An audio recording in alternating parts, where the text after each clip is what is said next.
เงยสมนิฮอร์อ้าวสวัสดีทุกคนครับงวนเอากลิ่นเชียปองประนงเราต่องอนเน่าก็แควะคอหักแควะปลายแห่ก็ไก่ไตแต่แควะกาแลก็กระจุยนะแช่กะตีแควะกะตีเต่าสไลด์เสียงเหมือนงอนเน่าแต่นับพรอกของเต่าสไลด์เราแต่พรอกแกะเฉยๆนะแต่ที่บานกลางไอ้ยักนะเนี่ยก่อนนึงซ้ำปั๊มหนาวนะซ้ำเจนจ่ายซ้ำจุดระบายเราแต่ใส่เลยแปะเนาะเนี่ยกะตีเอาว่าอุ่นนะ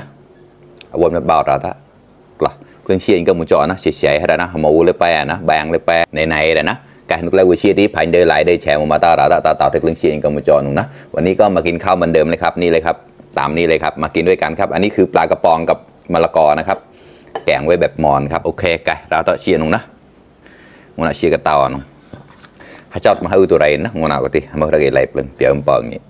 ไก่ลอนแกลนที่เปอร์เชียร์รักแกแกลนุนะจอนเว้ยได้เก่าแบะจอนปวดจอนนี่ก็วิชีปอนวิชีปอนกำจอดอะไรเยอะละโอ้มากะหอมมากครับ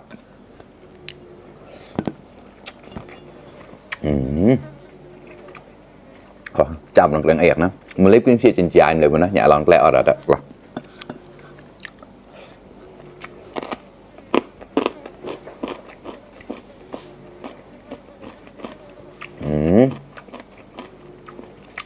แป้งเลยละ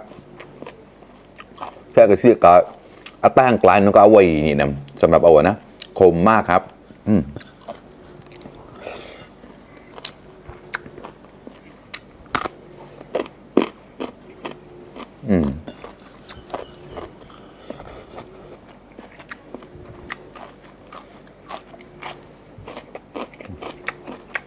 คมครับกินไม่ได้ครับเดี๋ยวจุดละบ้านดิถ้าดองแบบนี้กินได้ครับอร่อยชอบด้วย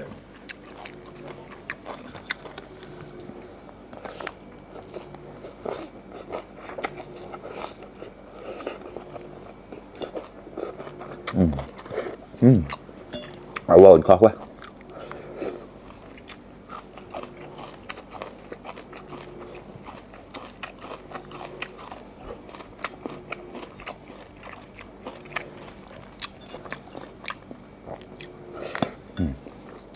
แบ่งแล้ว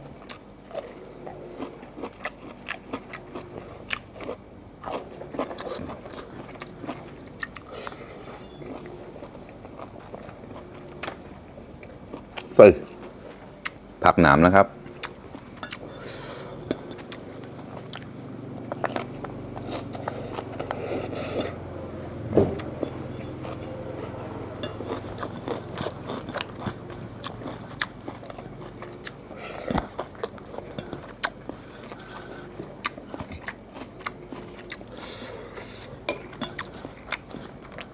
ขอให้กูเชียร์มารอขนับมาเราละก็เชียร์ยังเนี่ยก็เจ้าหรือเก็ตเสียงนะที่แม่อะไรตัวนี้โกลนนะแต่ติดก่อน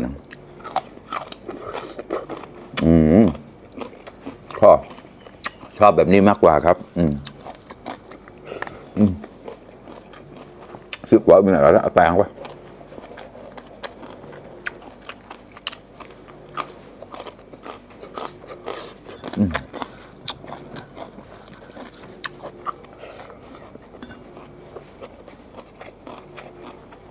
เนี่ยขอ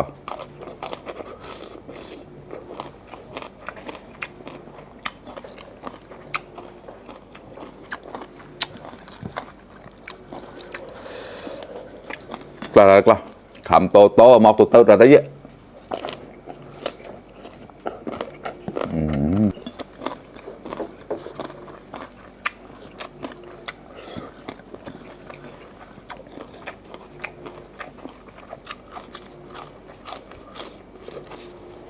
หมู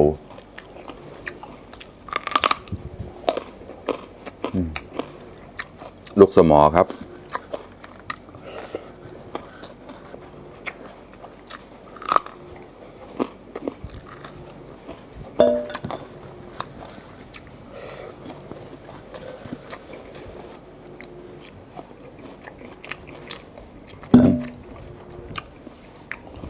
แบ่งเบาครับ ก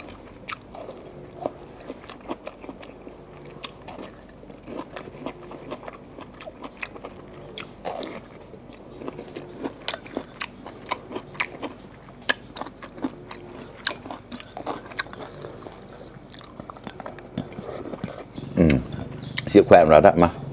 กินแกงเลยครับเสียมาหน้าพระรอกเสียแขวะกูเสีย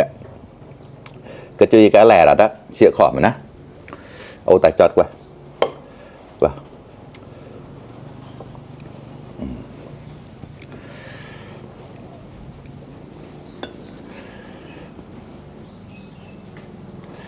เนี่ยแกแลสามไม่ขัวนะ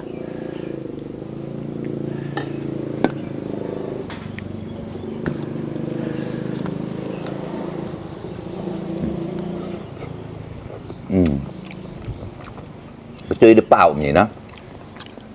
chia để đạt như vậy khó quá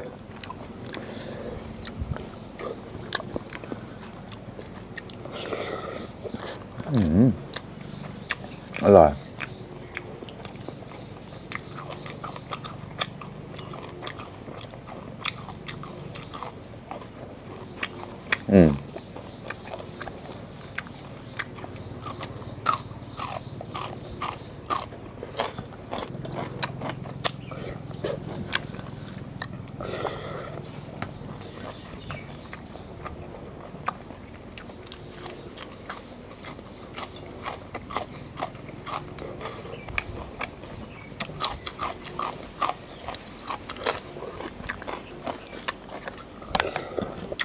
อร่อยมากแล้วข้อมากัน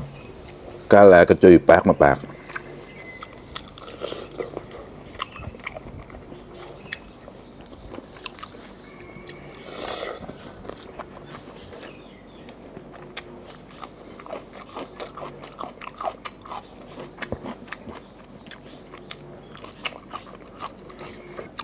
ปลาหมึกสลังออดอะครับbây giờ mình tạm tạm hơn thì bao cho món đi cái tàu à phần hiệp bao cái sơn cái phai chọc chọc một phai đít tạm phần hiệp bao xíu bông lép rồi chọn nó cà ràn dao quạt nữa